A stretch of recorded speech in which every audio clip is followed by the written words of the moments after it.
All right. Welcome to the fourth installment of the Kentucky Elk Hunting webinar series.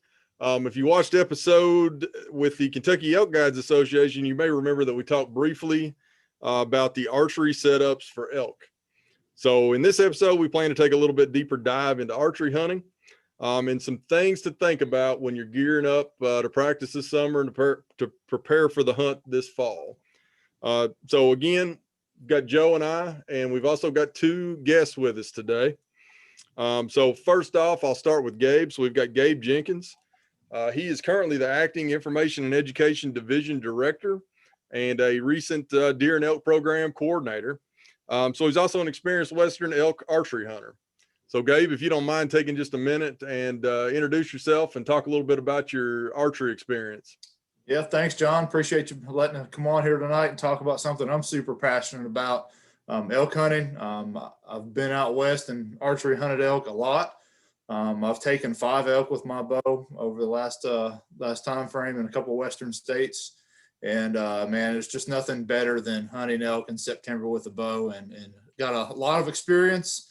With that experience comes some of the good and the bad, and hopefully we can discuss some things to think about to help you be prepared for success tonight. Absolutely, man. Thanks for being with us. So we're also lucky enough this evening to have Kenton Bottoms, and he's one of Joe and I's good buddies. I ruined him on one of his first duck hunting trips down to Kentucky Lake with me. It's not been the same since for you, I'm sure. But either way, so Kenton was an archery tech at Sportsman's Warehouse for a number of years, and I know that he's personally responsible for keeping Joe's equipment running as best as possible. So take a minute and introduce yourself if you don't mind. So I'm Kenton Bottoms. Like you said, I was a archery tech at Sportsman's Warehouse for a number of years. So I've also been archery hunting since I was 14, 15 years old. So a good 16, 17 years probably. I don't know. I can't do the math on that. But either way, while I haven't hunted elk with archery equipment before, I have helped a lot of people get set up to hunt elk with the archery equipment. So that's kind of, I guess, where I fit in, or my niche, is I have experience with actually getting people set up to go out and be successful when elk hunting. Yeah, I definitely, I got a feeling when stuff like the word tuning your bow, which is, I still don't know how that works. I feel like when that comes up, we're gonna pitch it to you. And then also, so everybody's met Joe if you've listened to any of our other episodes, but just briefly, he does have some Western elk hunting experience. So he's, here's a good photo of him standing over the elk that he killed in 2019. Yeah, with the bow that Kenton set up for me. With a bow that Kenton set up for him. So just to put that one up there. So either way, we're lucky to have these two guys, and I think between Joe, Gabe, and Kenton, we got a great group of people that have slung some arrows out west, and that we can certainly help folks get up to a little better speed than they are on archery hunting. So I will tell you that I am personally looking forward to this conversation because, looking forward to the fall and a possible elk hunt. I'm very much in the same boat that I would say a lot of our drawn hunters are. So I came into archery hunting pretty late in life. I've really only owned a proper hunting bow since last October. And a big part of that is just to capitalize on, the archery hunting opportunities that are out there. And so I'm the type of person that likes to think about gear and research that stuff online. And I was absolutely driven crazy by the volume of info that is out there on the web, that's on YouTube. I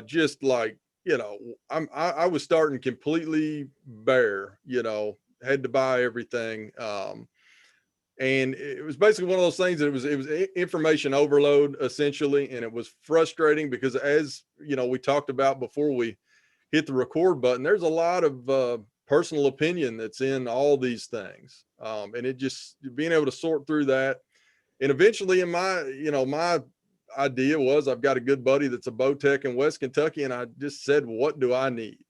I'm going to come in there one day and just start me out somewhere. Maybe in 10 years from now, I can start getting picky about what I've got. But that was kind of where I was at.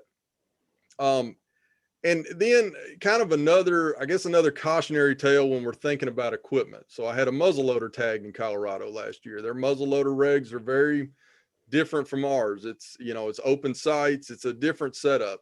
And I did not get started on that early enough.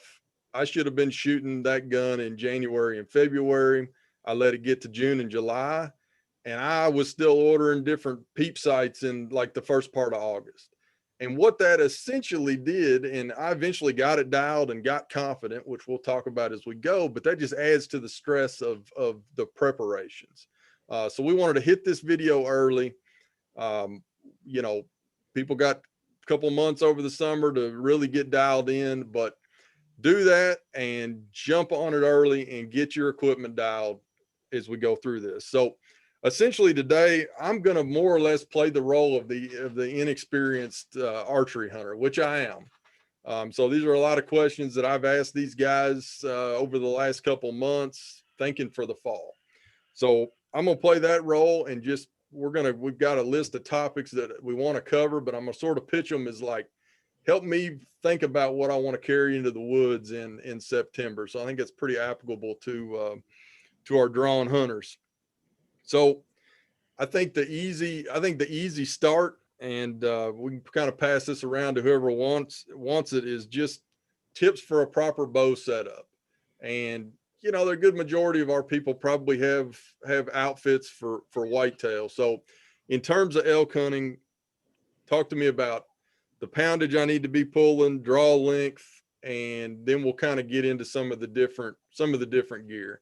And you can also speak, Joe and Gabe have bows that are set up specifically for elk that I know they in turn use for whitetail and turkey and that other stuff. So maybe add in how that can all kind of play together.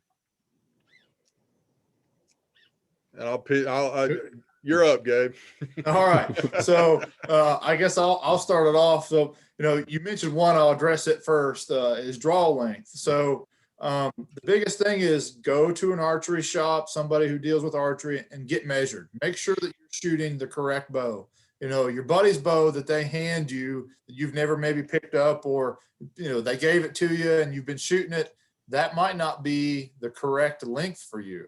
So, it's all based upon your arm length and your shoulder width and how you stand. So go get that checked to make sure that you have the right draw length, the bow fits you properly. So that would be the first thing. Once you know that you've got the right draw length for your bow, then it's kind of working through some of those other details. Poundage, I'm a big fan of pulling as much weight as you possibly can, but still being comfortable with that shot. So, we talked a little bit before we kicked this off, and when you're cold or when you're really hot or you got a bunch of clothes on, you're sitting in a seat or on your knees, you need to practice all of those first to see what can I comfortably do to pull it back naturally and also hold it. You don't want this huge, big, uncomfortable to be smooth, just like you practice, like you're standing.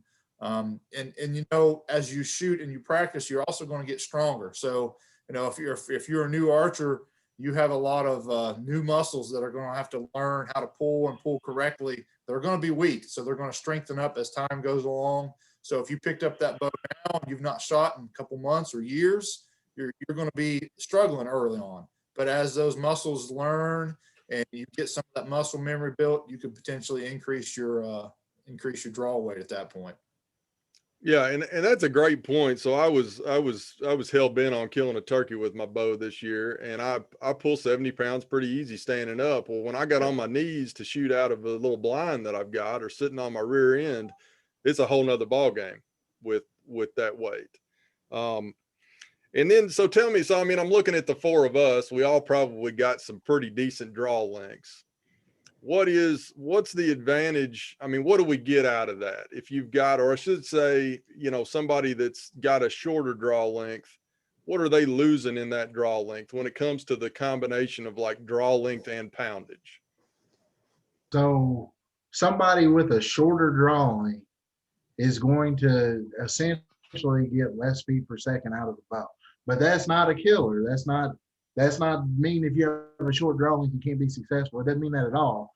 There are things you can do with your arrows and other things to kind of overcome that. And, you know, I know that there's a big craze these days and it's about speed, speed, speed. Everybody wants the fastest bow, the fastest bow. I want the fastest bow, I want the lightest arrows. When it comes to hunting elk, that is not what you want. Speed does not kill elk. What does is penetration. Elk are very, very large animals and they're very tough animals. So penetration is the key. So don't get caught up if you're a shorter person or somebody who has just a shorter draw length, or maybe you're a taller person but you can't pull as much poundage. Don't necessarily worry about that. I would rather have less draw length and less poundage and still be able to hit the spot. If you can hit the spot within the spot and put the arrow where it needs to go and you have a proper arrow setup, you can be very successful. So just that's one of the things I like to say. Don't get caught up on speed, speed, speed. It's not all about speed. And that's like, and you know, Gabe just said, you know, about pulling back as much as you can comfortably.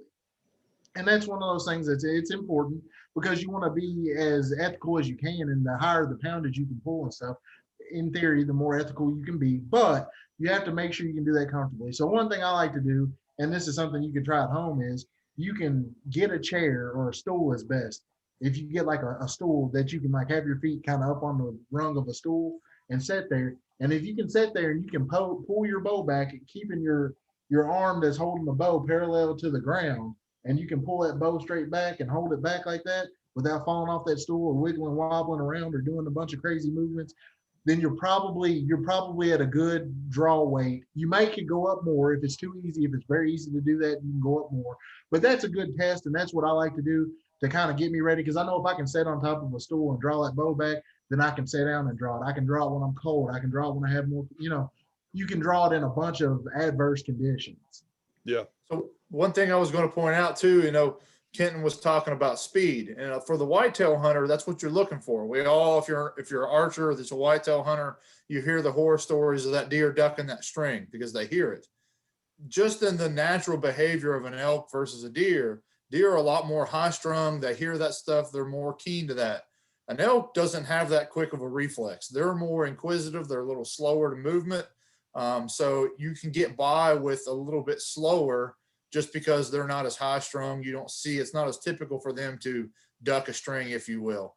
So, you know, that's one thing to point out. Just the behavior of the animals allows for you to pull some more weight to slow that speed down and be fine. I mean, and people have been killing elk with bows for 40 years. I mean, the technology we're using right now, even the cheapest bow on the shelf is better than what they were shooting 20 years ago. So, you know, it's really advanced. Yep, for sure.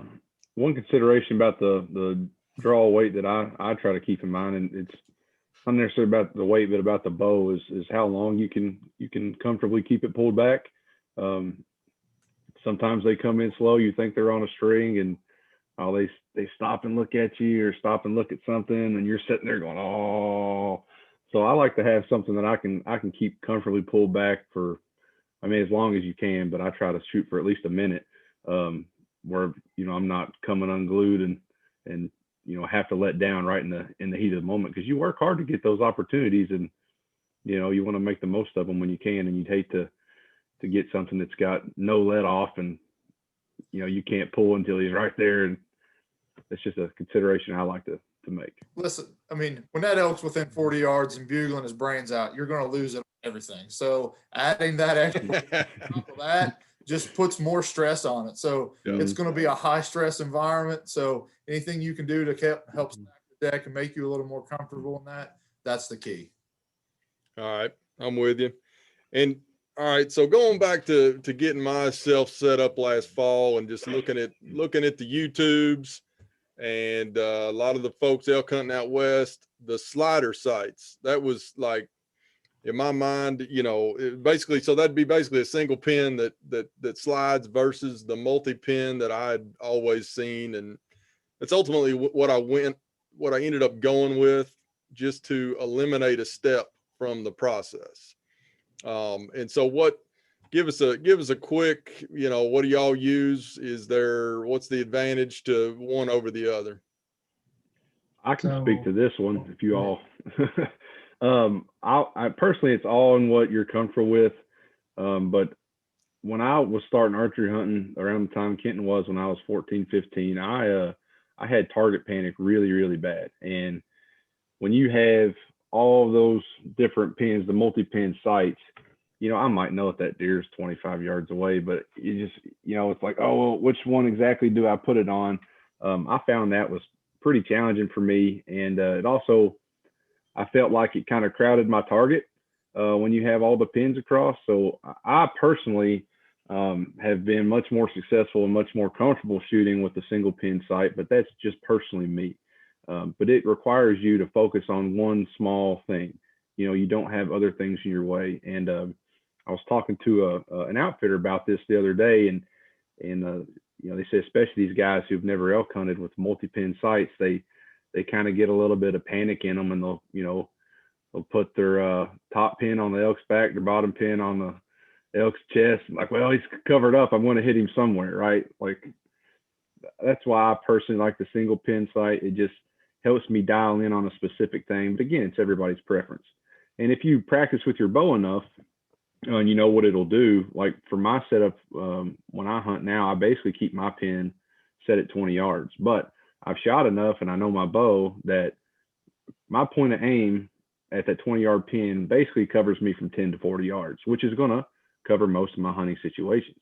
You know, if it's an elk that's a little bit further than that I probably wouldn't shoot anyway, you know, chances are I'm going to have time to make that quick adjustment. But for the majority of my shots, especially elk hunting or deer hunting that I'm doing, that setup works really well for me, and it allows me to just focus exactly on what I need to focus on.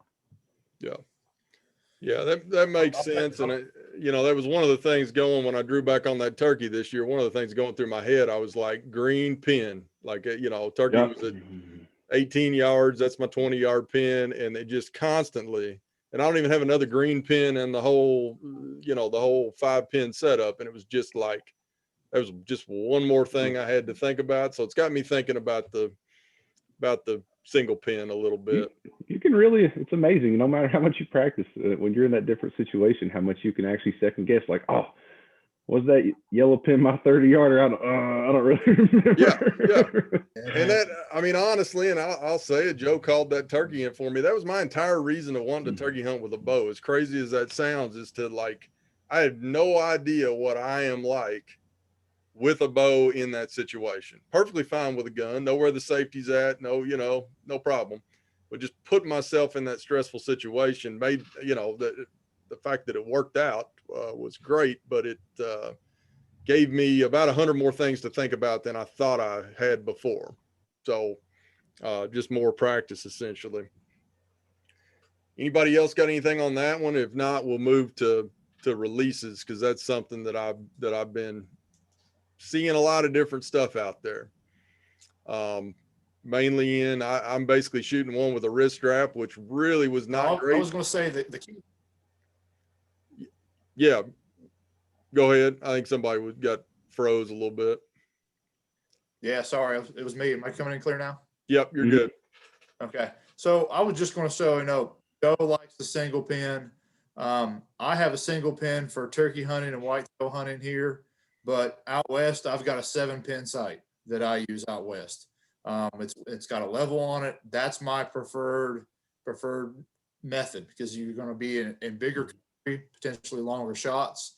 You know, I think the ultimate thing for everybody to think about is practice. No matter what we're telling you, you got to practice. And as you practice, you'll find things that you like and that you don't like that make sense for you. Just like what Joe was talking about, he had target panic, so he started changing some stuff up, and then he kind of found his sweet spot. So that's the challenge in all this, that most of the time when you go to an archery shop and purchase your first bow, it's probably not going to be perfect for you. You're going to have to work through some things. So that's why we're doing this now and telling you to practice, so you can figure that out. You don't want to be figuring out your equipment during hunt. Yep, that makes sense. So kind of back to releases. So I'm shooting a regular old wrist strap with a trigger on it, and I really found out that I tend to just want to slap that trigger, you know. And when I'm really dialed in and hitting good, it you know, when I kind of stretch it out to 50 yards and I'm hitting good, it's because I am completely surprised. I'm squeezing that trigger and it's just everything works perfect. You know, I can be 6 or 8 inches off if I'm not thinking about what I'm doing. And so I've been looking, you know, the thumb releases are interesting. There's a lot of the releases now that are just tension, basically back tension release. And I'm sort of on the fence of spending a little money and trying some of those other options. But I don't know. That may be a good one for Kenton. So I will tell you, I've seen a lot of people shoot a lot of different releases. And what I like to tell people is absolutely it's about what you're comfortable with. But something to take into consideration, because I've had people come to me and they're like, oh, you know, I just bought this brand new back tension release, you know, this thing's so sweet. They go shoot it, they shoot fine at a target. Well, then I see them halfway through deer season. Oh man, I had the biggest buck of my life come out. I went to draw and punched myself in the nose because I wasn't comfortable. You know, you get to shaking and stuff, and those are very, very finicky releases. Like it doesn't take much to set one of those off, depending on how you got it set. And it's one of those things I kind of try and tell people. I personally, and this is me, there's a bunch of people that do hunt with them, do just fine. Personally, me, I do not want to hunt with one because I do not want to punch myself in the face and knock myself out while I'm trying to harvest and a once in a lifetime elk. But with that said, there are different things and different releases that can kind of give you that same feel. The thumb releases, they're very good because you can kind of shoot them in a way that they act like a back tension release by holding your thumb in a, you know, at a certain angle, and then you kind of squeeze the shoulder blades to make your thumb engage that roller that is the trigger on that release. Personally, I shoot a wrist strap style finger trigger release, but the way that I get around slapping the trigger is I have like when I go to shoot my bow, there's like a checklist basically that is I don't have to think about it anymore, but it came from practicing. And so I know that when I get my bow back and I get anchored up, everything just feels right and I can tell that I'm where I need to be. And my hand kind of just lays limp across the trigger. And then it's kind of the same thing. I kind of squeeze the shoulder blades back, and that's what causes my release. Now, I'm going to tell you, if you do want to change anything with your release or you want to try some new releases, that's like Gabe was saying, you got to do that stuff right now. Yeah. You do not want to be going out there and buying a new release a week before elk season starts and thinking you're going to be the baddest mamma jamma in the woods with this brand new release. Because I'm telling you right now, it can bite you and it can bite you hard. A release, I'm going to argue and say it's probably the most important thing because it's what directly connects you to the string that's letting that arrow go. And like John was saying, if you're off just a little bit or slap that trigger at 50 yards, you might be a half a foot off. You might miss a whole target. You can miss a whole elk from slapping the trigger. Yep. And so that's one thing you really got to, you know, focus on and start really honing your routine and getting to where, you know, it's second nature. You're not pulling at that trigger. You're not grasping for it. You're not smacking at it. And you're just relaxed and you just, you know, breathe into it, let it surprise you. And that's one of those things. I mean, anybody who shot rifles or guns, you know, they'll kind of be familiar with the, you know, letting the trigger surprise you to get a good shot.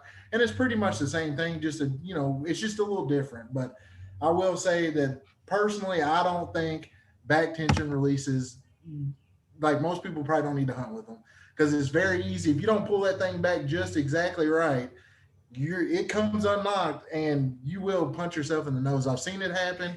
I've almost had it happen to me before. Like it is one of those things that I just take consideration in that. That's all I'm saying. So. Yeah, I'm with you. Well, I may stick to my old wrist strap and just, you know, it's an amazing thing as a sort of a new archer. Like I can tell exactly when the arrow comes off the bow that it's going to be a good shot. And it's just because everything feels right. Now, stringing 10 of those together, I've done her once or twice, but I mean, that's the goal for the summer is just to have that every time.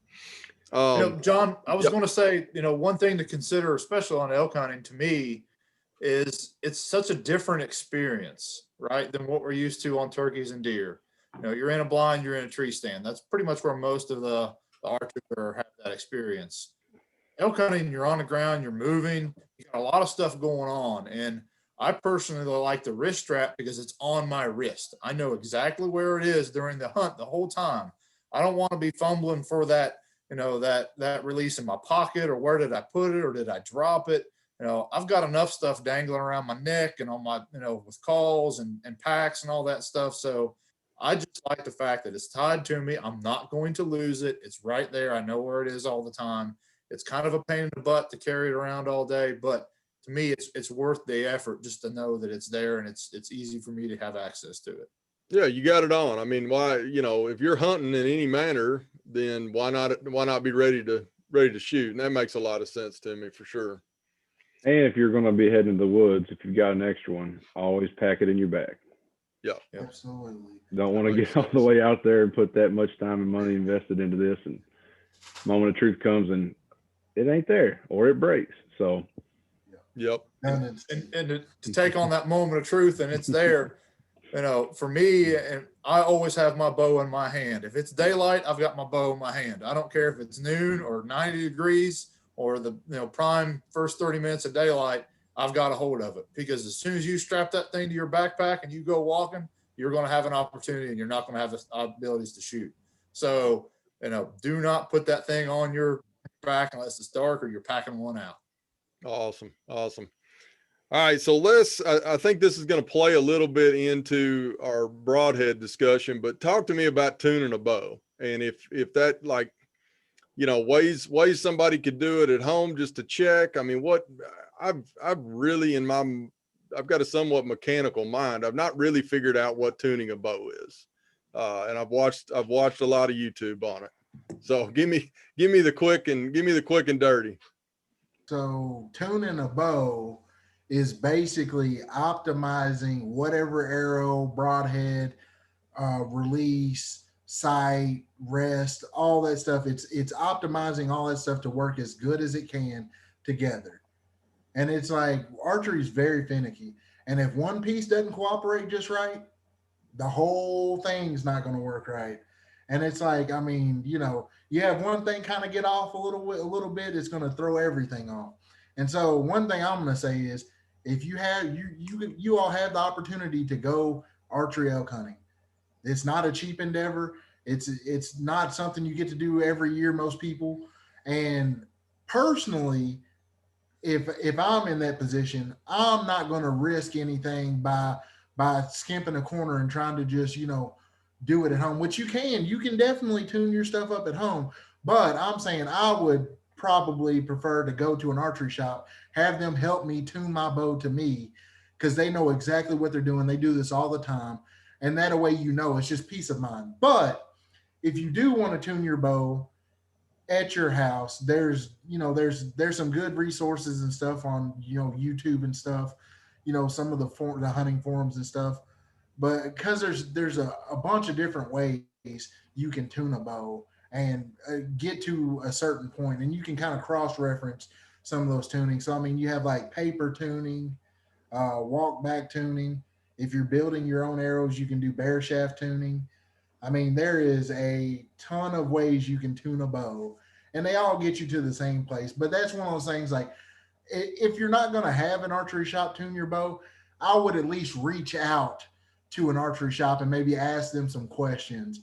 Maybe, and say, hey, I've got this going on, how can I correct this? And it's like, you'll know. And it's like, if you've had your bow set up before and it shoots dead on, and every time you're just shooting good and everything just feels good, you probably don't need to mess with tuning it.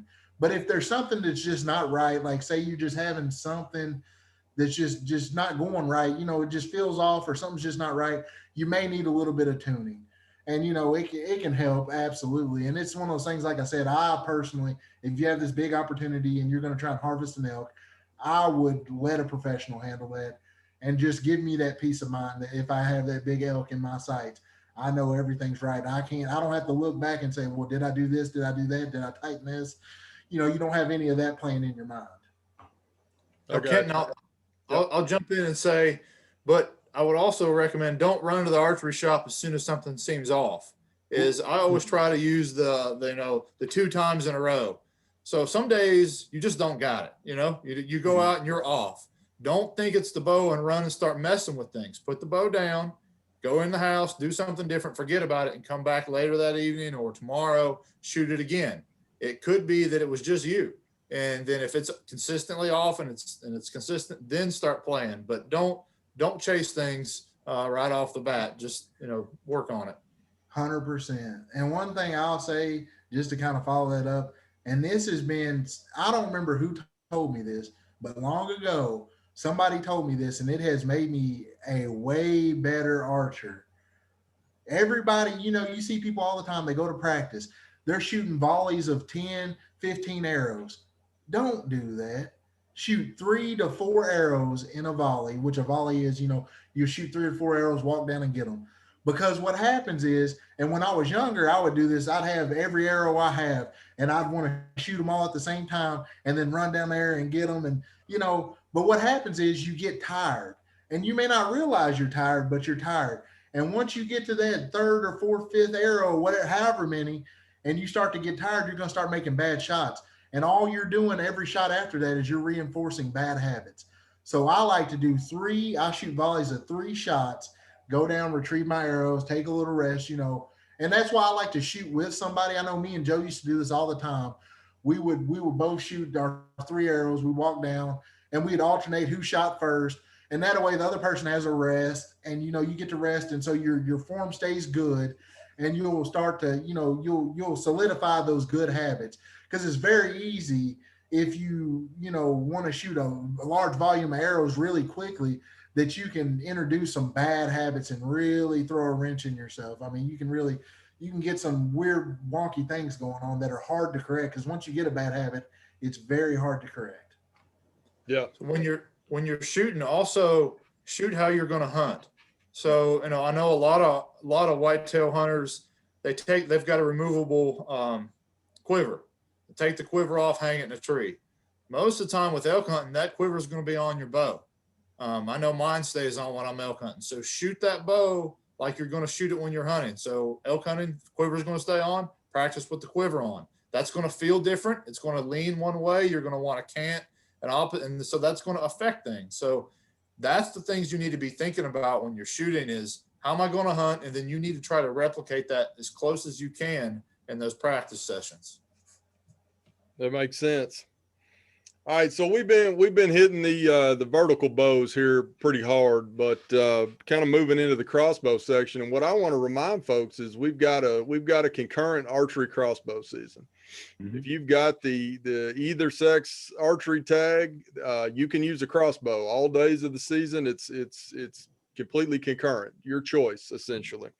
And I think at least a couple of people that I've talked to this week that were talking archery stuff, I've asked them about a crossbow and they weren't sure it was legal. It is definitely legal for elk hunting in Kentucky.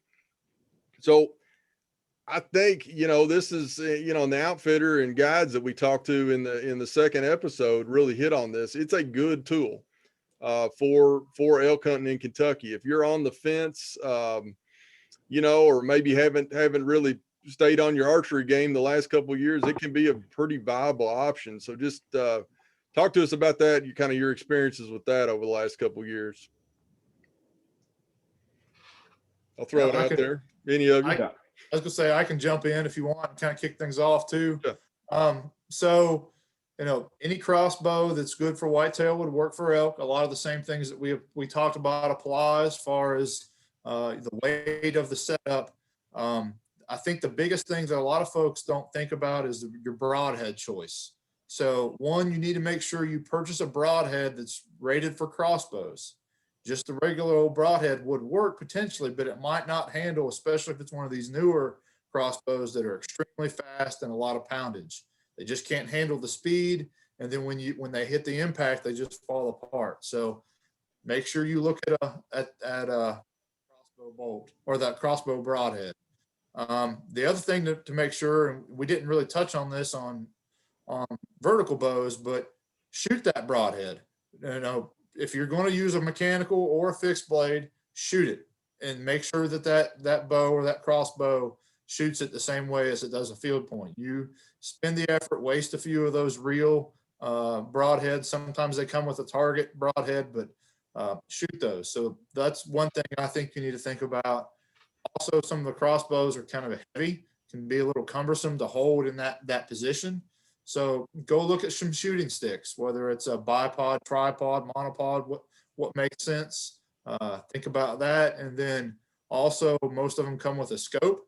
A lot of them come with a lighted scope of some sort, a red dot or lighted reticles, extra battery. I don't know how many times people go to the field and they forgot the battery. And so having that extra battery there, a lot of times that battery will cross-reference with your rangefinder. So just look at your setup. Those would be my first three things I would think about: is battery for my sight, broadhead, and rest, and a way to hold the bow for a long time. Yeah, and just thinking about mechanics of calling in an elk. I mean, everybody is more familiar with calling in a turkey, and it's the same way. You know, if you're shooting a vertical bow, you've still got to get drawn on that animal. When they're relatively close, depending on how fast they're moving to you. And a crossbow is just that. It's drawn, it's ready to go. You're going to be more like you're shooting your turkey gun at a turkey than actually drawing a bow on it. So I think that's something to think about. I see it as a pretty good advantage going into an elk hunt, but definitely something for a hunter to think about and be figuring out now, because I'd want to be shooting a crossbow as much as I was shooting a vertical bow over the course of the summer, just to be comfortable with it. I think, I am not the most experienced crossbow guy. I actually bought one for my father when he was drawing for his cow archery tag, I don't know, 5 years ago. But I do think it's a better tool. Now, you still need to practice and make sure you know what it does, but I do think it's a better tool if you don't have the ability to practice as much as would be needed for a vertical bow. But with the crossbow, I think there are other safety considerations you need to make too, right? Like when my father and I hunted together, I basically kept it on a sling. I didn't keep it always at the ready, and you have to be careful too, like making sure your fingers are in the right position. It's another thing to think about when you're in the moment. You can't always keep it at the ready, but I always tried to treat it like I would a firearm or the bow, and I didn't typically keep it. I didn't keep it drawn while we were walking through the woods or fumbling. Generally, I kept it decocked on a sling until we were in a situation where we were, either waiting for the elk to come out or calling, what have you. But that's just my 2 cents on it. It's a great tool, and it definitely gives some people who don't have the ability to practice as much or the capability to pull a bow back, of sufficient poundage. I think it definitely gives them a really good option, and it does extend your range, and it's a fine tool. Yep. Well, let me touch on Joe has a perfect segue, then I'll let you go, Kenton. So range. Now hunter ethics comes into play. If you're a crossbow guy and you read the magazines, shoots like a rifle at 100 yards, just because it can do that on a bench in a controlled setting does not mean that you can go out there in the field and shoot that distance. Mm-hmm. I mean, yeah, my 6.5 Creedmoor will shoot 1,000 yards, but I'm not going to shoot that far in an animal. And so be thinking of that. Just because it can do it, one, doesn't mean it's right. And two, you might not have enough force to actually penetrate the animal to be lethal. So really, to me, a crossbow, its same lethal range, lethal distance is very similar to an elk, or to a vertical bow for elk. That, you don't want to be shooting at 60, 70, 80 yards at an elk. I mean, that's just crazy to think about. They're a big animal. We don't want to be out wounding these things. So just because the equipment can do it and they advertise it doesn't mean you need to be out there shooting it and letting them go at that distance. Yeah, that's what I was going to say. Okay, I good. was going to say the same thing, because when I worked at the archery shop, I'm telling you right now, people be like, oh man, I want this new crossbow, and like, I'm going to shoot deer at 100 yards. And I'm like, no, you're not. Because just because they shoot these feet per second and stuff does not mean that it's more. I tell everybody, your crossbow and my vertical bow probably have the same lethal range, to be honest with you, all things considered. And that pretty much holds true. But another thing I'd like to touch on, because I've dealt with people having some issues with crossbows and had to help people kind of figure some stuff out. a lot of times crossbows, when you're shooting a fixed broadhead, a fixed blade broadhead, which is what I would recommend to shoot elk with, they're going to shoot different than the field point. So I suggest that everybody sights in their crossbow with exactly what you're going to be shooting at an elk. Go ahead, do that. Another thing, people have come to me with consistency issues. Man, my crossbow will just, it'll shoot real good and then it'll shoot way to the left or shoot way to the right, or it'll shoot kind of weird. Well, then the first thing I ask them, are you using the cocking aid, the device? All crossbows come with a device that basically clips on the string, has two handles, or there's cranks, there's a bunch of different cocking aids, but make sure you use a cocking aid. I can't tell you how many times I've had somebody be like, well, no, I just reach down there and grab the string and pull it up and just shoot the thing. Well, there's a lot of issues with that. Number one of your arms is probably longer than the other one. It may not be by a lot, but like I said, with that whole pieces of the puzzle and tuning stuff, if you're off just a little bit to the right or a little bit to the left and that string's not perfectly centered, it's going to throw that shot off a lot. And when you get out there to 50 yards, that amount that it throws a shot off can be a tremendous amount. So one thing you want to always make sure is that you use your cocking aid, and you make sure you get in a rhythm. It's just like drawing back your bow. You want to get in a rhythm with drawing back your crossbow and getting it set up and everything. And that way, that'll help you build consistency. And a crossbows can be very, very accurate. I'm talking about they can be deadly accurate if you do that and make sure the way that you're drawing that crossbow is the same every time, and build that repetition. Yeah, makes sense. So really, I mean, I guess in my mind, I have it that I could go and buy a crossbow and roll out and hunt, but that's not the case. You need to be practicing. So we've touched on this a little bit, but let's talk about arrows, and then we're going to segue into the big topic that I want to hit on is broadheads, which we had a good lively discussion about it with the elk guides. And Kenton, you mentioned this earlier, that it's all speed. I mean, there were, when I was buying my bow back in the fall, there was arrows in there that were just tiny, micro diameter arrows, super light. And at the same time, I mean, I bought my bow from a place it's whitetail country in West Kentucky. Pretty much everybody coming in there is whitetail hunting, and that's all good. Just run us through a couple of things to think about on, if you're starting from scratch or you're wondering maybe what the arrows you've got are, like some parameters, some things to think about really for a better elk setup. So some things I would think about. Number one is weight. So the weight of your projectile is going to it's going to calculate out to more penetration. A heavier arrow is going to have more penetration than a lighter arrow. That's that's physics 101 basically. So you're not shooting a whitetail, you're shooting an elk. Elk are enormous. They're huge animals. If you've never been up close to one, I'm telling you, they're magnificent. It's crazy. I think of like a horse, basically. They're like a small horse. And it's like, think about a horse, and it's like, you don't want to be shooting at something like that with what you shoot at a little whitetail deer with. It's just not, most people's whitetail setups are not going to be ideal for elk. Now, could they kill elk? Absolutely, probably could. But I know if I'm in this position and I'm going to have my chance to kill me a nice elk with my bow, I'm going to bump up that arrow weight, because I want penetration. Elk are very thick. They're very big animals, and you want that good penetration. So arrow weight is something I would pay attention to. Another thing, like John was saying, they make these arrows these days that are micro, skinny, little thin things. And that can be a good thing and a bad thing. Some of them are really thin and very light, and that can be an issue with penetration. But there are some arrows out there that are very thin, but also very heavy.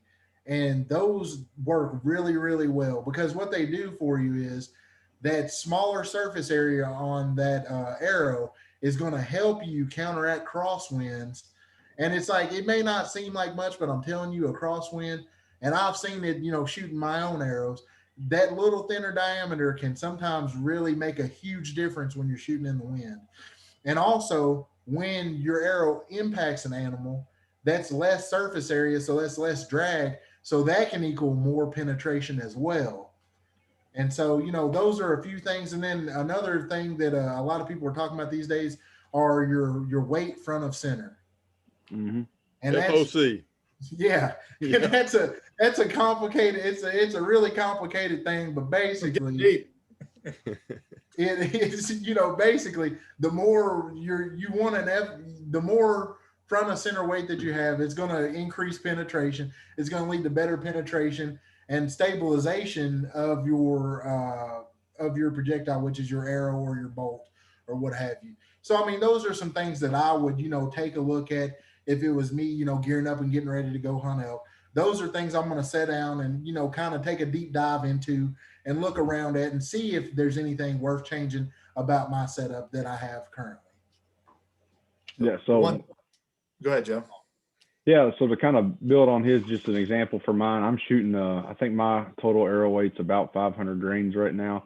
But the bow I've got, it's not a crazy expensive bow. But it was advertised it could shoot like 330 feet a second with, that's with like the lightest equipment possible, right? My setup is fairly heavy. It's not on the over heavy side, but it's about 500 grains, and I'm still shooting 285 to 290 with mine, which is more than sufficient, to do the job. And so Kenton did build my bow setup for me and helped me take my elk, but I use that same setup here for whitetails, and it does well too. So I don't really ever have to transition. But I just started heavy, and it's been a pretty good combination for me. One other term that you'll hear a lot too is spine, the spine of your arrow. So it has to do with how much weight you're pulling and how much the broadhead weighs. And you want to make sure that you have the correct spine. So when you look on the back of the box of your arrows, it'll have kind of a diagram, weight, draw length, all that stuff, to where you will make sure you fall in that gap when you purchase that arrow. It has the right spine. And if you're too thin in your spine, it'll cause that arrow to wobble as it goes through the air. So just the force of pushing that arrow forward with all that weight and that speed, you need the right thickness. And to take that even further, I had seen and heard of horror stories of people trying to shoot. They want faster, and they went with a lighter arrow that had too light of a spine for their draw length and bow and broadhead combination. And what can happen is, under that pressure of you releasing your arrow, those arrows can snap in the middle. And I mean, I'm sure most people have seen it. You can Google it. Somebody with a splintered arrow through the hand. I mean, there's all kinds of catastrophic things that can happen when you shoot underspined arrows. So that's one thing. And something I'll tell you, because some people may think, well, I want to jump up to a 125 grain broadhead from a 100 grain broadhead that I hunt deer with. Make sure you check your arrow specs, and that with that 125 grain broadhead, you're still within the specs for the spine of the arrow that you're shooting. Because you don't want to jump up and shoot that 125 grain arrow or a broadhead and have that arrow fracture and damage you or your bow. I was going to say, if you've not done so, you can just go to Google and slow-mo an arrow in flight, especially. I mean, it's really cool. Most people don't realize that arrow is not just straight and rigid. It's wobbling, and then it stabilizes through flight, especially when it comes out of that bow. So when you see that, it kind of like the light bulb moment, like, I understand why we're talking about all these things, because it's all on the stabilization of how quick that arrow can go from like this to flying, straight and true out of that bow. Gotcha. Lot of info. Already got my head spinning. So I want to, we had a pretty spirited conversation with the guides over broadheads, and I'll preface this with there are probably 100 great options out there on the market that will kill an elk. And I feel like half the time, I personally went with what Gabe suggested before I bought my bow, ended up with a mechanical head. That's what I've used when I deer hunted. That's what I killed my turkey with. It's great. I'm very much on the fence about what I would go into the elk woods with. I mean, there's some great advantages to mechanical heads. It shoots, I will tear up my field points if I shoot a field point first and then a expandable behind it. They shoot great. gave me a lot of confidence on turkeys to really be able to hit that small target area. But I think there are, and with Kenton saying penetration, I mean, penetration is just that much better with a fixed blade head. That's just physics. They're starting to cut immediately. They don't have to expand, which soaks up energy. And those are kind of the things that I'm looking at with this. And while we're talking, I'm going to put up, I've got a photo of an elk scapula. And when I was working the hunt, years ago, when I was doing my graduate work, I always carried one around in the back of my truck, that we'd found from a dead elk. And it is quite the piece of bone. It's not some, a deer scapula doesn't even, there's not too many setups on the market that wouldn't blow through a deer shoulder. But an elk scapula, if you duct taped a piece of wood to it, you could paddle a boat with it. I mean, it's one of those things. Like it's a big chunk of bone.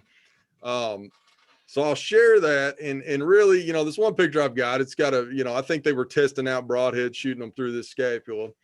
And then the other photo that I've got on this one is just essentially where that scapula lays. And we'll sort of transition into shot placement here pretty quick. But, they're in some parts of that scapula, and I've got, Gabe and Joe and I have cut up a lot of elk, whether we're doing field necropsies. I mean, we're just curious about this kind of stuff, whether it was for research purposes or just to look and see what's going on in there.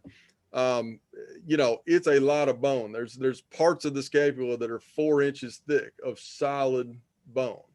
It doesn't matter what you're shooting, fixed or expandable, they're not getting through that. I think you can hedge your bets a little bit bigger, a little bit better.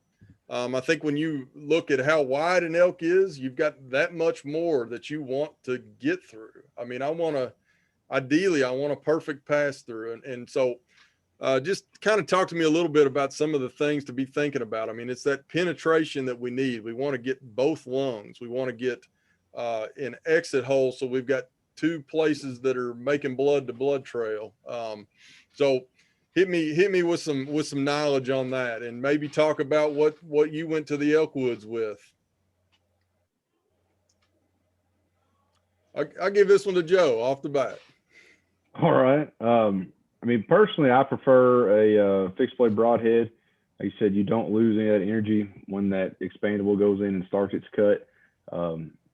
I know people who've killed a lot of elk with them. I know people, I mean, I've personally shot them for a long time for whitetails, but, for me, I just want something that I know is always going to work. That kind of what comes down to me, and it starts cutting on contact. And, I would feel a little more comfortable shooting this fixed blade broadhead, in different shot scenarios. But personally, I always know it's going to work. I mean, that's where I always fall back on when I'm using a fixed blade. I mean, go ahead. Yeah, I'll jump in. So John already alluded. So I shoot mechanicals.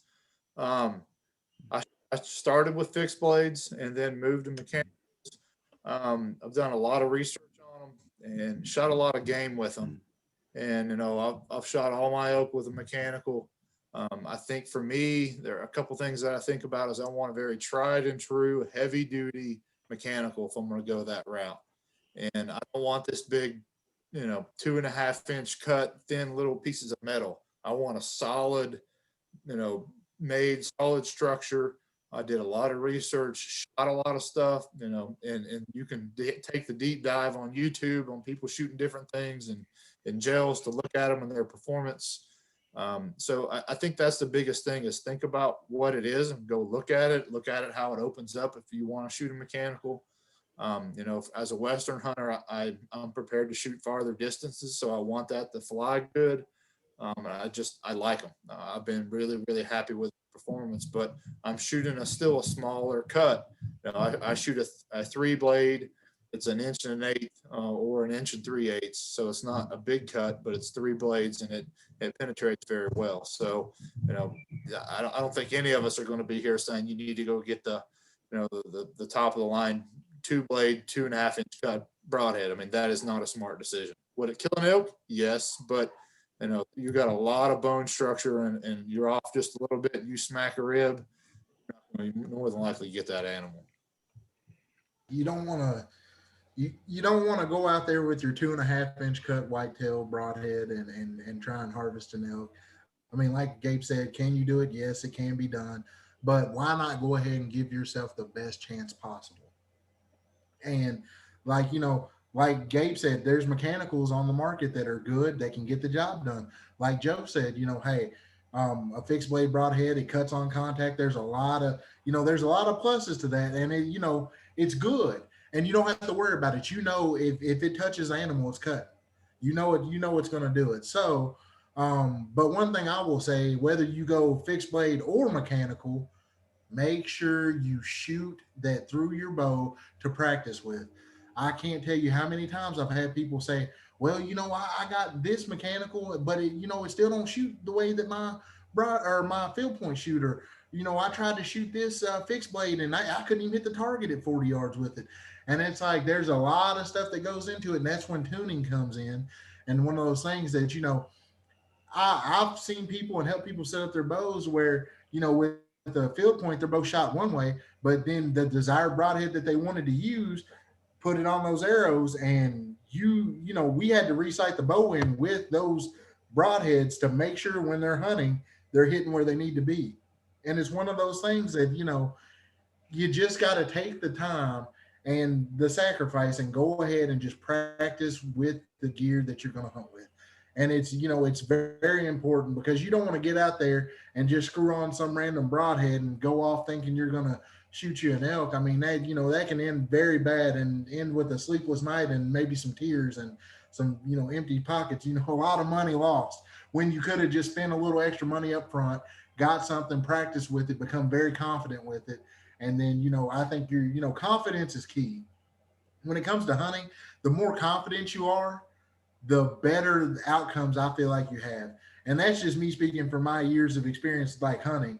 When I feel comfortable and confident in my gear, I perform way better. And I know that when I get that opportunity, I'm going to take advantage of it. And, you know, to the best of my ability. And so, you know, I just think that's probably the most important thing I can say, whether you go fixed blade or mechanical, just make sure you practice with what you're going to hunt with. Yeah, that makes perfect sense. And I will tell you, I mean, this is one of those, I try to stir up this discussion a little bit just because it's that interesting to me. There are absolutely great resources on YouTube, like Gabe said. I mean, I watched some dudes in Alabama that shot every type of expandable broadhead on the market through a steel fuel drum the other night. And then they shot them all through 3/4-inch marine grade plywood. And there was an absolute clear difference between ones that broke a blade off going through the plywood and ones that made it through. And so I think, I mean, you really owe it to the elk and you owe it to yourself. Research what you're going to be using. And just because it's schwacked a couple of deer, it might not be the type that is beefy enough to take an elk. So dig into that research. And like Kenton said, I mean, shoot with it. I mean, I'm working on making my decision here in the next couple of days, and that'll be all that I shoot probably the rest of the summer. I'm just that kind of guy. It may not, you know, field points for fun, but it really doesn't matter until you're shooting those broadheads. So dig into it. There is probably collectively 250 hours worth of people shooting broadheads into stuff on YouTube. And, you know, with the latest and greatest bows, and, you know, you can probably get as particular as finding somebody that's shooting it with your exact bow and just seeing what that does to them. So definitely want to put that one out there. So our kind of next section that we were going to hit was practice, but I think everybody that's been watching this video will understand that in everything that we have brought up today so far, it's been practice. And that's where I'm at with it. And as Kenton said, confidence comes with practice. And that's what you want when you hit the woods. So I think if anybody else has got anything on the practice end of things, hit me with it now. But if not, I think we've hit it. I think you've missed a couple points to think about. Okay. Now, with a quiver, right? So that's different than most of our elk hunters. Put a backpack on. Most of the time when you're elk hunting, you got a pack on. You know, it can be a big pack, small pack, but put on the pack you're going to use if you're elk hunting. And also, every elk that I've ever shot has been in a different situation. I've shot elk straight uphill. I've shot elk straight downhill. I've shot elk from my knees, from one knee, you know, at a weird angle where I'm standing on a 45 trying to shoot uphill. So there are so many different ways, and you're in so many different environments and habitat types that all that is different. I remember on the one elk that I shot straight up this kind of cliff line, I had never shot uphill before. And it was an odd, like, how do I aim and kind of get things up here? So try to think about that in your practice and put yourself in those situations the best that you can. You know, elevate your heart rate, run around a little bit. You mean, your heart's going to be pumping. You're going to be up and down the mountains more than likely. Try to replicate that. Think about all those things. So put the pack on, put the quiver on, be in different habitat types, shoot from your knees, shoot from the knee, you know, one knee, single knee, and all those different ways. And that'll help you be better prepared when that opportunity comes, because you're not going to have it 20 yards out of a tree stand in most of the game. Yeah, I personally do a lot of the same things. I mean, Gabe told me, run around the house 2 or 3 times, get your heart rate up, and then try and shoot it. I mean, to me, that was one of the best things that I did. Just kind of helped me mimic the adrenaline. You know, your body's shaking, you're a little out of breath, just like something's come in. And I think that's a perfect example, because like we said before, at 40 yards and he bugles in your face, it's all, you got to be prepared. But you try to mimic it the best you can, although it's impossible without actually being there.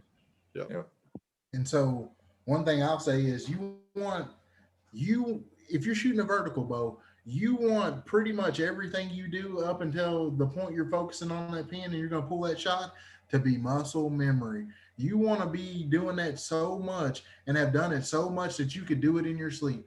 I know right now I could go get my bow, pick it up, close my eyes, pull it back, and get anchored up and feel right, open my eyes. And I know I'm looking right down that peep sight. I'm looking right out the sight, and everything's lined up the way it should be, because I've done it so much. You want it to be muscle memory, and that'll help you when you get that heart rate elevated, when you get that adrenaline pumping, when you get in that game time situation. That's one of the things that I will tell you that can help you a lot, is just make sure that you build that muscle memory. One thing that Kenton kind of showed me this one once. You can even practice sitting inside your house. He had a little machine that, what was that thing called, that where you could practice your release? A little rope mechanism. I used it. I thought it was pretty handy. Yeah. I can't think of, it's lost my mind, but I mean, you can do the same thing with a rubber band. You can sit there and get a big rubber band and pull back and, get right there. But you can do it as easy as taking a piece of paracord or a piece of rope, probably have to be thinner than paracord, and, wrap it around your thumb, tie it in a loop, wrap it around your thumb, and you can get that release back. And, you'll have to tie it to where it's your right drawing, but you can sit there and get comfortable and just practice anchoring up. And, like building in stuff like that. Like, I know when my knuckles right here on that jaw, which I know you can't see because I got a big beard, but my knuckle hits that jaw, and I know, like, it's where it is, and it's right. And it's just, you can just tell. It's one of those things you can just tell when things are right, you can tell. And building that repetition helps me get to where I know I can always get it to feel right when I'm in the moment. Yeah. All right, let's move in while we got Gabe with us. He's got to run here in just a little bit, but let's move into shot placement on elk, because I think this is something that I really wanted to hit, and we may have to take this a little bit further as we get down the line. But I'm going to share a screen here, and essentially a lot of the graphics and stuff that we pulled in for this little section are from our Elk Hunting University that you can get to through my profile or off our elk hunting page. So if you need to look at these again in a little better format, go and check that out, and we'll roll in here. So I'm just going to pitch this right now. I mean, this is the ideal shot. This at about 12 yards. It's kind of what I would ask for. But I will say, and I've got a photo of it at the end. an elk doesn't really crab walk to you sideways as he's coming in to your call. And I found that out firsthand with my muzzleloader last year. But talk to me a little bit about shot placement. I've got a couple of different photos here that we can work through, and kind of just let me know which one you want me to point y'all to, and give us your best take on shot placement. I'll start with Gabe in case he's got to run. Okay, so you alluded to it already, John. So if you're in September, you're hunting the rut and you're calling and you're working a bull, he's bugling. Most of the time that bull is going to be coming straight to that sound. So you're going to have this, straight on, that's a perfect example, straight on or quartering two shot.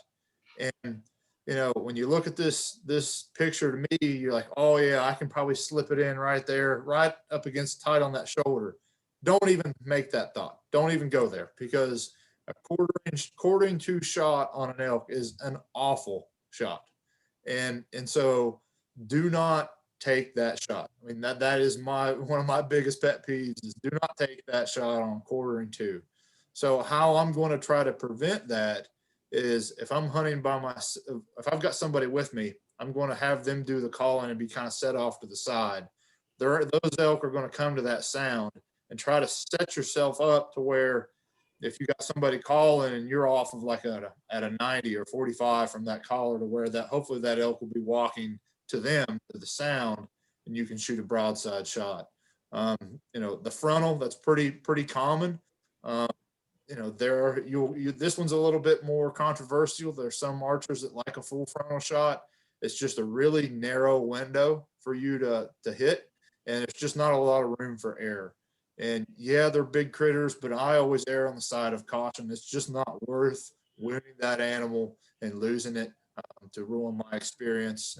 We need to do these animals justice. So wait for the right opportunity. If you don't have it, chalk it up to a learning experience, and don't push that shot.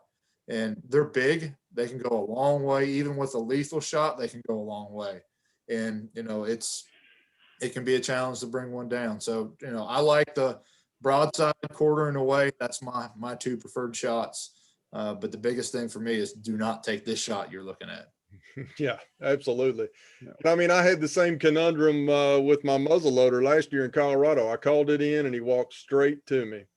And so I had, I wouldn't take a frontal with a bow, and I was very much on the fence about taking it with my muzzleloader. And that eventually came down to the fact that he was close enough and I was confident with my equipment to hit what's basically, I mean, you're talking a softball sized area to be able to get that bullet in a frontal and go through the lungs. And that's essentially what the bullet did. Took the plumbing off the top of the heart, went through the lungs, and was up against the diaphragm. And I'm much more precise and confident with that muzzleloader than I would be with a bow, for sure. And this, I wouldn't take this shot with a muzzleloader at all. I mean, I had a direct, like geographically pointed straight at me shot, and that's the only reason that I would even think about that. So that's definitely a good point.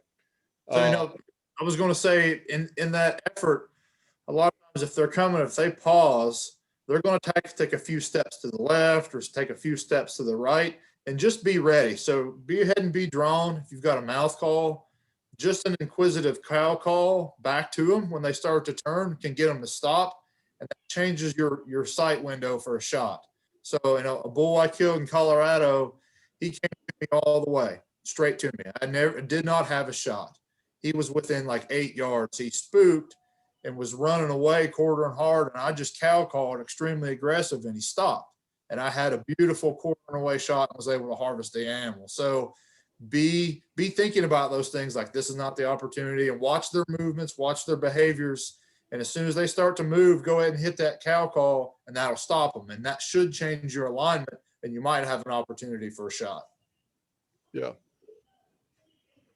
All right, I'm sure it's one way to ruin an elk hunting trip is to wound one and lose one. I mean, I'd much rather say, man, I had an awesome encounter. I had this bull this close to me, rather than saying, I shot him full frontal or quarter and two, and I stuck him in the shoulder blade. I hear that all the time.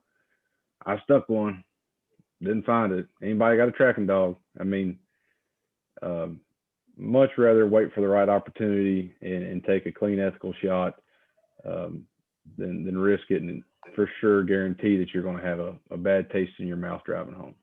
Yeah. One of the things that I studied on before I went to Colorado was just looking at elk. I mean, how many elk have we looked at? Sure. But just looking at like the photo I've got up on the right, or actually both of these photos, you know, where the anatomy lays at under there, how that big scapula bone and the humerus lay in there. I mean, they're not straight down. I think that's a pretty common misconception that they're sort of making that zigzag as they go down. And then the thing that gets me on a big bull is there's like 4 foot of distance on the side of that elk.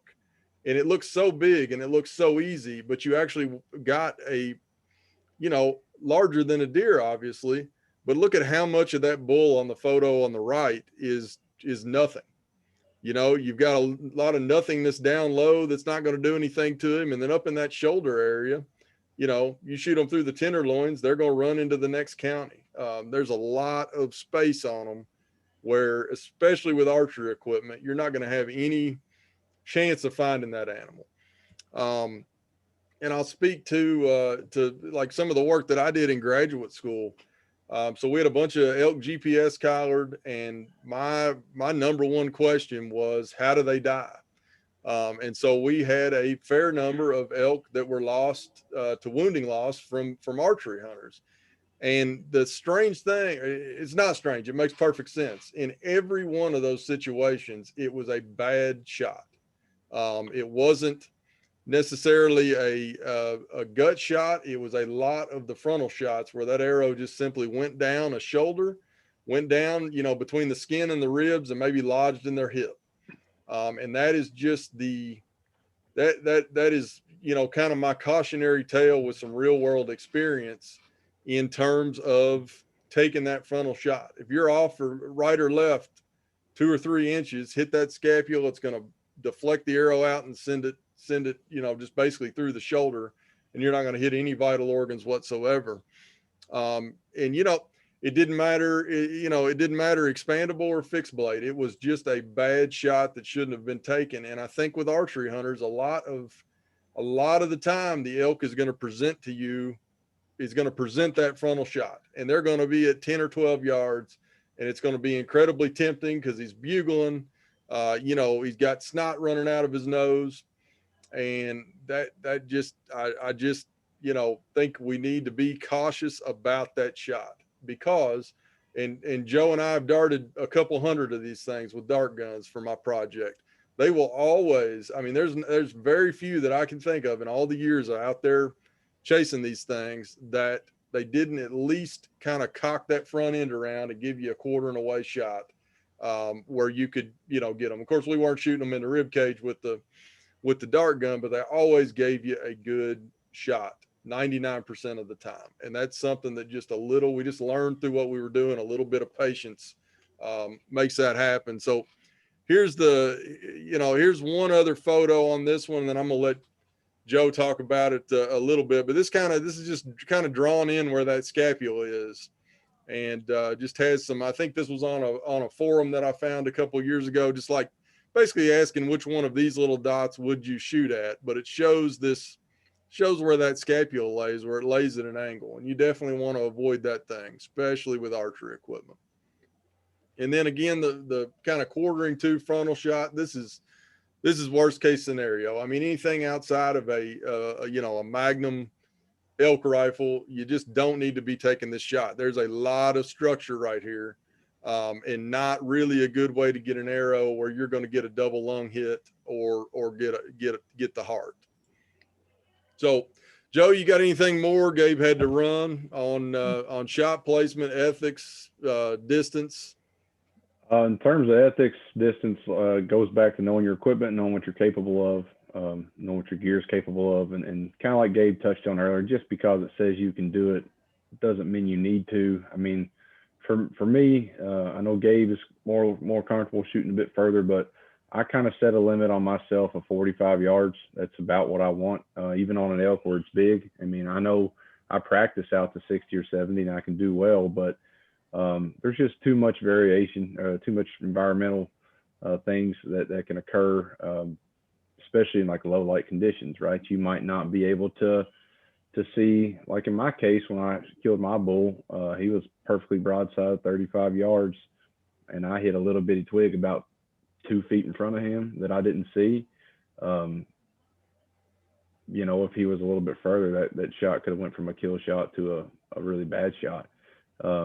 You've also got, you know, things like wind that move your arrow or push your arrow, just your own nervousness. I mean, you know, we try to practice and be in our rhythm and have everything right, but you know, you might jerk the trigger a little more than you normally do, or something like that. So there is a lot that can happen between you releasing that arrow or firing that bolt and it actually reaching the animal. So know your limitations, kind of have them firmly set in your mind. And like we talked about wounding earlier, you know, I would rather come home and be like, man, Kenton, John, I had a freaking awesome time. I didn't kill an elk. I had this, right? I called this bull in. I could have shot this cow, but you know, I had a great experience with them in the woods. I didn't let an arrow fly, but I didn't want to risk ruining that animal. So just have those things in your mind and stick to them. That's an important part. Don't, you know, when the time comes, don't just sit there and say, I can do it, you know? Yeah. And that's one thing that I've always, whether I'm proud of myself about it or not, I've always got that max range. When we were pronghorn hunting in Nebraska, 400 yards, max range.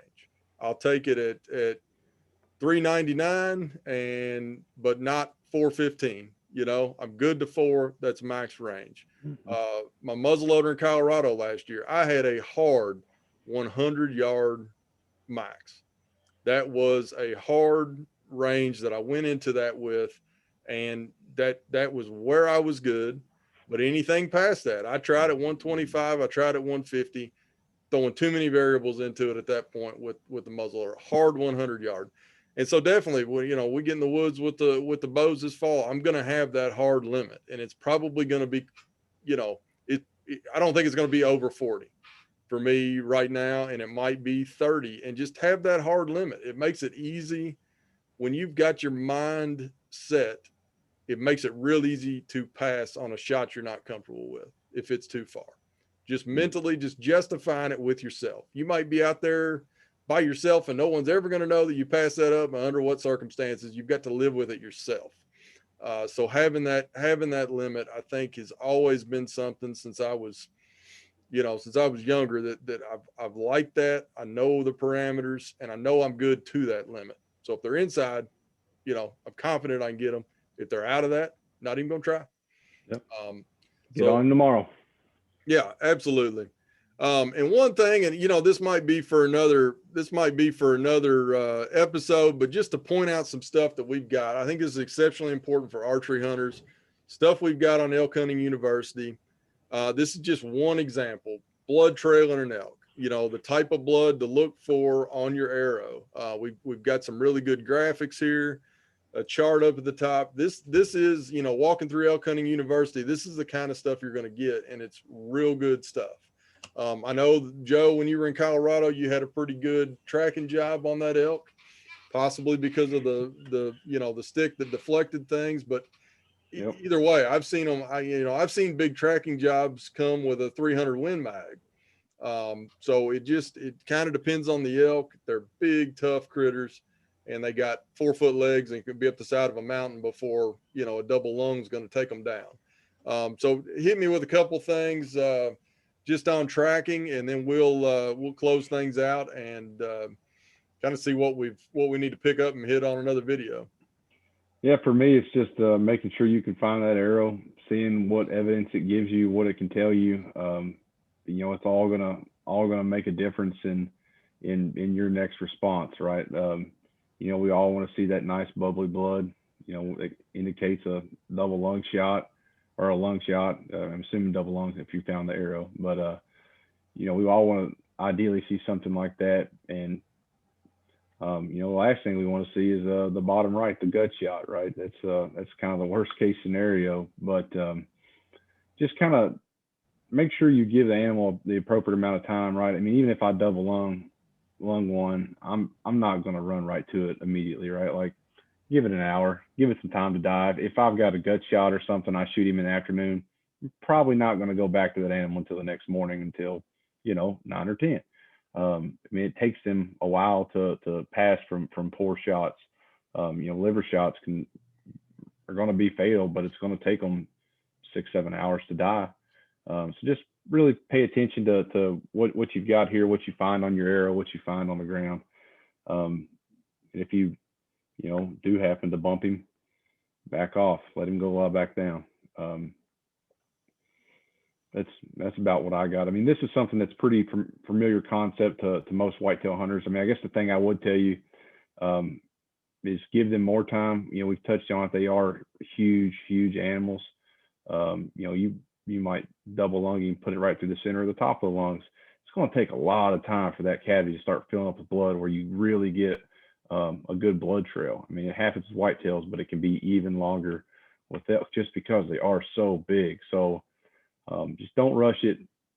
See what you've got here, and make your best effort to recover that animal. Awesome.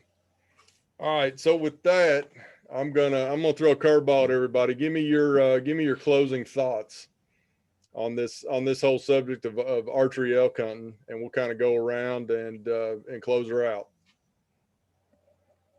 All right. Start, Kenton. Yeah, I'll start it. That's fine. So my closing thoughts are going to be practice. Prepare for the worst, hope for the best. If you're prepared for just about any situation you can think of, then when you get out there and you're doing the real thing, you're probably going to be very successful. But people do it all the time, man, ill prepared. They don't take the time and do the preparation work to give themselves the best chance possible. I mean, you could be the luckiest person on earth and you could go out there and, call a big elk in, have him coming right in or whatever. But if you didn't take the time to prepare and, get your equipment ready and stuff, you might get that shot of a lifetime. You might get that 7-yard broadside shot. But if you didn't practice and prepare, you can miss that elk. I don't care if he is at 7 yards, you can miss that elk. So, that's one of those things, just practice, prepare. I mean, this is one of those things, if it's me and I'm going on archery elk hunt this fall, I'm shooting the bow every day. Now, like I said, don't overshoot. Don't shoot 150 arrows in an hour. Don't do that. But one thing I like to do is, shoot 3 volleys of 3 arrows, go do something, go cook some dinner, go tend to your animals, whatever you got to do, and then come back, shoot 3 more volleys, stuff like that. But just always preparing, just chip away at it, baby steps, but you'll get there at the end if you take the time and prepare. It's gonna give you more advantage and it's gonna help you be more successful. Awesome. Yeah, I mean, I'll reiterate, practice. You don't get many opportunities archery elk hunting. I mean, most of the western states average about 10%, and that's including firearm hunting, right? Archery's a little less than that. In Kentucky, we're doing quite a bit better than that, but it's still, you don't get an opportunity every single hour, every single day. You got to make sure you're situated, you have all your stuff lined out, and start thinking about it right now while you still got plenty of time to correct it if you do figure out there's an issue. For me, my biggest thing is just going to be the ethics of the shot. Make sure you're like we talked about, having your max ranges, whether you're using crossbow, vertical bow, whatever. Have those max ranges. Take the time to make a good shot. Don't rush into something. That's the last thing we want. We want you to come and enjoy your elk hunting experience here, and surefire way to do it to not enjoy is to rush a shot or take a bad shot that you knew you shouldn't take. But that's kind of my thoughts. Well, shot placement, hunter ethics. Yeah, I completely agree. And really, my thing, I just come down to confidence in my equipment. That's what I want. Whether it's my turkey gun, whether it's, you know, my deer rifle, it's all sighted in. I know what exactly it's going to do. And I take that confidence with me into the hunt. So it's one thing I don't have to worry about. You know, I'm not worried about where the gun's going to shoot or where the bow's going to shoot. I'm going to worry about what I'm doing. And so that's my big thing, is get confident. And then that confidence, I am a firm believer that confidence in your equipment is what gets it done, you know, is what gets that elk killed. And get confident early. You know, I regret last year preparing for my muzzleloader hunt that I didn't have that thing lined out in, you know, late spring instead of a month before my hunt. There's a lot of other things you're going to be thinking about right before the hunt. You don't want to still be adjusting sights on your bow or sighting in a rifle. Get that done now. It's something you can control. Get it done before the area draw, get rolling. Because, you know, as we get closer to hunt, things are going to get busier. So I'll basically close with that. You know, I want to remind folks, check out Elk Hunting University. That's where we got a lot of our graphics from. Also, there is hours and hours worth of stuff on YouTube. When we get to the broadhead discussion, we get to info on bow tuning, it's there. Check out that. Check out the stuff. A lot of the discussion forums nowadays on Western hunting, they've got long discussion threads about what grain arrow to use, what should my equipment setup be. That's all out there. It's just going to take a little time to digest that a little bit. Then go, you know, check out your local archery shop. That's where, if you've got a bow you haven't touched in a couple of years, that's probably the first place you need to go. Just get that thing dialed. And, you know, so guys, I want to thank Gabe. He had to run, and I definitely want to thank Kitten. You're bringing a whole wealth of archery knowledge that, you know, we just don't have. I appreciate that. I got a bow I probably need you to look at. I'll shout at you. I'll take a look at it for you. Yeah, I appreciate it. No I problem. appreciate it. So I'm going to go ahead and share Joe and I's contact info. I forgot to do that last week. But either way, let us know. Let us know if this is what you're looking for. Let us know what other topics we can cover. And we'll see y'all next week. Not 100% sure what the next topic is going to be, but I think we're going to have a open question and answer session. If we can figure out the technology to pull that off in June, we'll just try to put everybody on here and just have a question and answer free for all with Kentucky Fish and Wildlife elk biologists, and see if that works. So again, Ken and Joe, I appreciate it. Thank you. Thank you.